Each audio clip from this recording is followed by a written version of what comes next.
This is your grammar lesson on saying goodbye to passive voice. What is passive voice? You might notice that you have passive voice in your paper if I've written a P and a V, the initials PV next to the work that you've done. That usually means that you have written a sentence that includes passive voice, which is something that we really want to avoid in strong writing. So in order to understand what passive voice is, let's look and see what active voice is.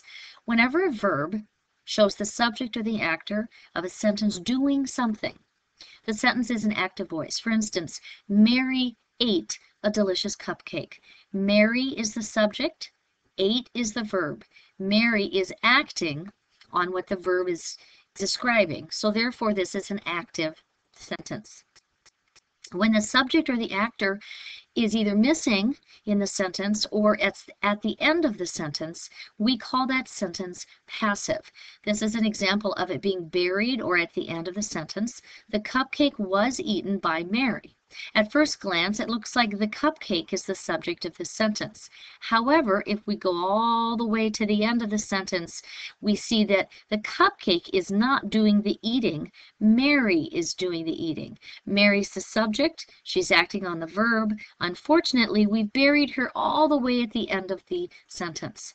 Another way that we see this sometimes is when we don't even include the subject, we imply that the subject is there. So we say the cupcake was eaten, and that oftentimes will leave your reader to ask the question, by whom? And if you have to ask that question, you usually know that your sentence is in passive voice. Now, what's wrong with passive voice?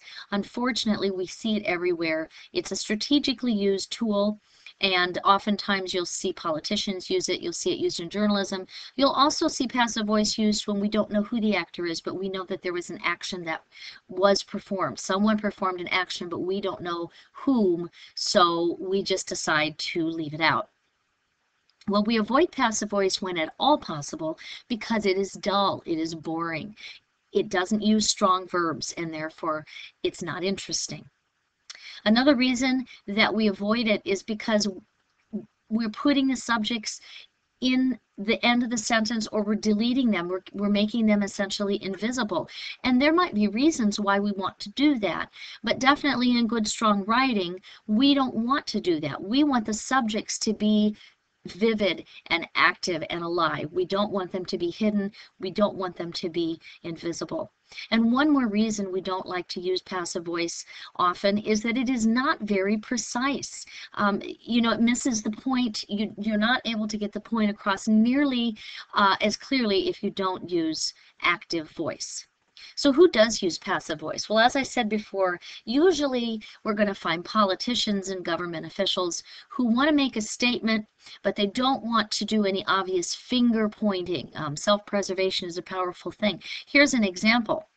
Let's say you read an article in which this sentence states, a decision was made to institute year-round schooling. Now the verb, let's look at the verb is was made, and if you read the sentence, it looks like the subject is a decision, but the decision didn't make itself. Someone made this decision, and if I were you, I would want to know who's responsible. Who is the person who made year-round schooling? So we could rewrite this sentence by saying the school board decided to institute year-round schooling. And you notice there are a number of verbs in here, and we could actually even make the verb stronger by saying the school board instituted year-round schooling. It would be a more precise sentence with stronger verb usage.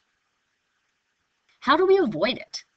Well, first of all, always be a little suspicious of two-part verbs, such as the students were warned not to use passive voice in their writing. Again, don't you want to know by whom? I think you can probably guess. Instead, make the subject of the sentence performing the action. The subject here, the students aren't the ones doing the warning. Someone is warning the students, and it's important to know who's warning those students. Oh, there's the culprit. Mrs. Harmon warned the students to avoid passive voice in their writing. And there's Mrs. Harmon snarling at you for using passive voice.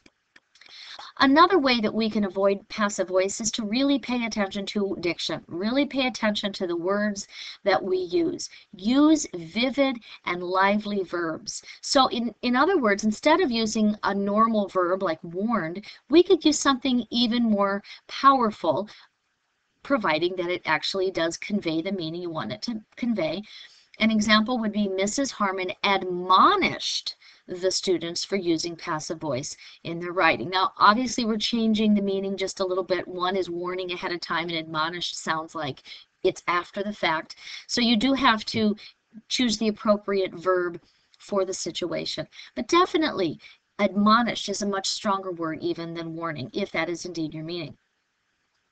Basically, precise and vivid verbs just create stronger writing. And if you're using strong, vivid verbs, your writing is going to be more persuasive. And when we're writing literary analysis, we want to be persuasive. All right, so how do we protect ourselves? How do we inoculate ourselves from passive voice? Well, first of all, you need to make sure that the subject of the sentence is actually performing the verb in the sentence. Here's an example of an incorrect way of writing a sentence. The papers were carefully watched by Mrs. Harmon for passive voice. Well, that's a mess of a sentence anyway. But if you notice, I'm buried all the way in the middle of this sentence towards the end. Instead, we can say Mrs. Harmon carefully watched the papers for passive voice, or Mrs. Harmon scanned, or Mrs. Harmon did any number of more vivid verbs than watched could be used in place of that. Another way to protect yourself from passive voice, as I said before, is to use some stronger verbs. And here's an example. Eau Claire was beaten by the Hudson Raiders. Well, that's no good. We don't want the subject, the very first line here, to indicate Eau Claire. They aren't the most important thing in this sentence. The most important thing in this sentence is the Hudson Raiders. So we change it to the Hudson Raiders annihilated Eau Claire Memorial. Okay, so maybe they did, maybe they didn't annihilate. Again, here's where you have to choose the appropriate verb. But doesn't annihilated sound a lot more powerful than even the word beaten? All right, so now here's your opportunity. This is an exercise in annihilating, if you will, passive voice. I've taken the liberty of underlining all of the examples, so it's not even going to be that hard for you to locate what you need to fix. So your job is to go through this piece and fix the passive voice. Use vivid, lively, active verbs that get your point across. And some of you are going to use different verbs than others, so these pieces are going to be all quite different and maybe even carry a little different meaning.